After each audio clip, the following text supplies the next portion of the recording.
Шундый һорау язгандар.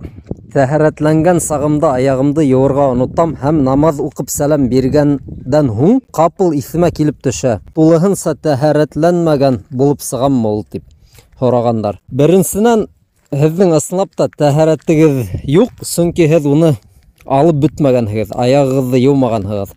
Шуға әгәр тагы намаз кылырга теләһәгез, яңынан тәһәрәт алырга кирәк.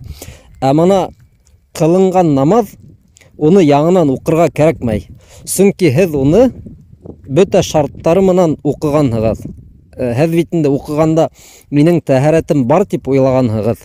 Һезнең уйыгызса бөтә теге кирәкле эшләр эшләнгән һәм һез намазыгызны дөрес итеп кылганһыгыз. Был намазны яңынан укырга кирәкмәй. Ләкин яңынан намаз кылырга теләһәгез, инде тәһәрәтте алырга кирәк яңынан әлбиттә.